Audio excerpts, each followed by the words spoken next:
Hey guys, Daniel here from Constriction Addiction, and we're back again for the third part of our Scaleless series.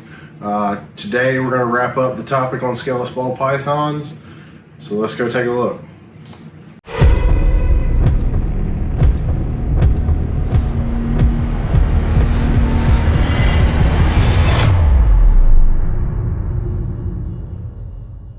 Okay guys, so one of the topics I left out in one of my other videos was the split ventral plate on the scaleless heads. Is it a direct correlation? Is it a direct genetic marker to the scaleless heads? This is my experience. This is what I'm going to express with you guys. 95% of the scaleless heads that we hatch out here do have the split ventral plate along with the scales missing on the head. Now the other 5% are animals that are not missing any scales on the head, but the scalation is incorrect on the head, and they do have the split ventral plate.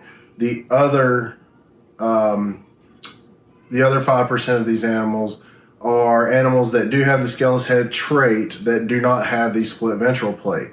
Now it's a very rare occurrence, but we have hatched a couple that do not have the split ventral plate. When scaleless heads first come out, everyone was looking for that split ventral plate through their collection. There are a lot of animals out there that have the split ventral plate that have no direct association with the scaleless gene. Now, with that being said, there is a correlation between the two because, like I said, 95% of the offspring do have that split ventral plate along with the scales missing on the head. Something else I wanted to address with you guys as well. A lot of people very early on were selling scaleless heads as normals or pastels or whatever they were breeding it to, because not all scaleless heads will be missing scales on the head. Some of them will be missing one little tiny scale that you cannot see until the animal is about 400 or 500 grams.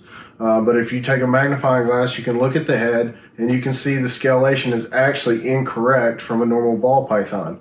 And in tail, most of them have the split ventral plate like that is correlated with the scaleless head gene. So that covers that for you guys, and let's move on to another topic. Okay guys, so another topic that has been brought to my attention, or one that I hear quite frequently, is that these animals don't live long. The longevity of these animals is yet to be determined. What I can tell you is that every animal that I have hatched is still alive and thriving to date. My customers have them, I have them, they're all doing fine, they're all doing well. We have not had these animals long enough to determine the longevity of them. They're still alive. Mine are several years old and they're doing very, very well. So I don't see a longevity problem with these animals. I think that they will live as long as other ball pythons, but that is yet to be determined. We are still dealing with a small sample size. So what else could we cover here?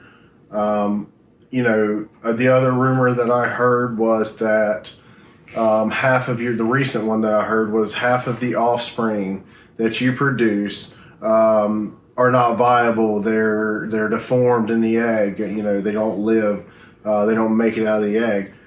Guys, that's not true. I have hatched more scaleless ball pythons than anyone that I know of to date.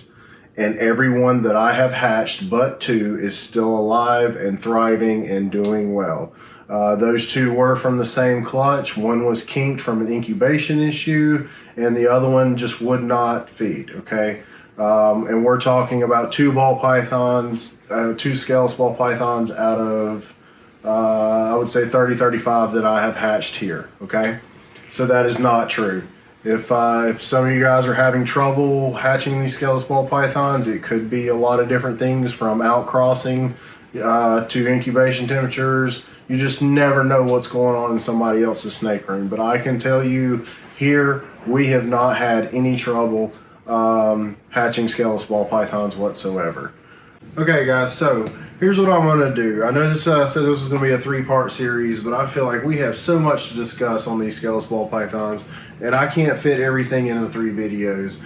So what I'm going to do is, this is going to be a Scaleless series that's going to continue on, where I can come back and add in more information that I've learned as time goes on, results of clutches or whatever we may have as time goes on. So this is going to be a Scaleless series until who knows when. Okay, so I'm going to cut this video off right here. This is video 3. Stay tuned for video 4. Leave your comments down below. Hit the like, subscribe button, and we'll see you on the next video.